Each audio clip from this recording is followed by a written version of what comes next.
Et je donne la parole à son président, Emmanuel Coblence. Vous avez la parole. Merci, Monsieur le Président. Merci beaucoup, Madame la maire, chers collègues. Effectivement, la 6e commission s'est réunie mardi 2 mars dans son périmètre désormais augmenté des sujets de jeunesse, d'éducation populaire et de protection de l'enfance. Les adjoints ont d'abord détaillé les principales délibérations qui nous sont présentées à ce Conseil. Patrick Bloch a particulièrement insisté sur la délibération d'ASCO 18, proposant le règlement intérieur des cours d'école ouvertes le samedi dans le cadre de la ville du quart d'heure, en continuité de délibérations déjà votées lors de nos précédents conseils. Ces cours sont ouvertes à tous les Parisiens gratuitement et proposent des activités animées par des associations de quartier. Dans le champ des familles, la délibération DFPE 101, qui se rapporte à l'action d'associations de soutien à la parentalité, a également été présentée. Les membres de la 6e commission ont également pu échanger autour de la délibération proposée par le groupe Changer Paris, ayant pour objectif de récompenser les initiatives bénévoles de jeunes Parisiens.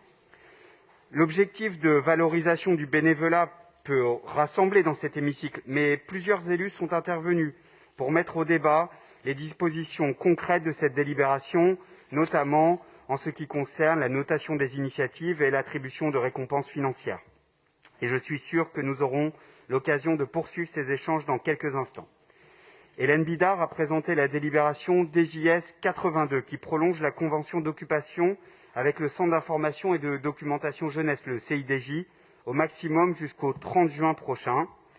Marie-Christine Lemardelet a pour sa part particulièrement insisté sur le soutien aux associations qui aident actuellement les étudiants. Dans cette crise si difficile, nous avons bien sûr tous en tête les files d'attente interminables pour l'aide alimentaire, mais d'autres actions en matière de lien social, en matière d'entraide, sont tout aussi indispensables. Dominique Versini a présenté la campagne en matière de lutte contre les violences faites aux enfants. Nous avons également échangé sur la délibération d'AZES 28 qui prévoit l'attribution d'une subvention de plus d'1 million d'euros pour le Centre d'action sociale protestant pour son action auprès de jeunes en errance présentant de grandes difficultés. Enfin, et surtout, puis-je dire, nous avons pu auditionner Claire Houpline, directrice du GIP Réussite éducative à Paris. Les dispositifs de prévention et d'accompagnement des enfants fragiles, les quartiers politiques de la ville et de l'éducation prioritaire sont devenus particulièrement indispensables depuis 1 an. Madame Houpline a présenté les objectifs 2021 du GIP en matière de parcours éducatif dédié, de stratégie numérique et d'accompagnement des familles vers le soin, vers les loisirs et vers la culture. Dans l'Académie de Paris, qui, rappelons-le, est la plus ségrégée de France, l'action de cette structure unissant l'État, la CAF et la ville est véritablement cruciale pour la réussite éducative de tous les Parisiens.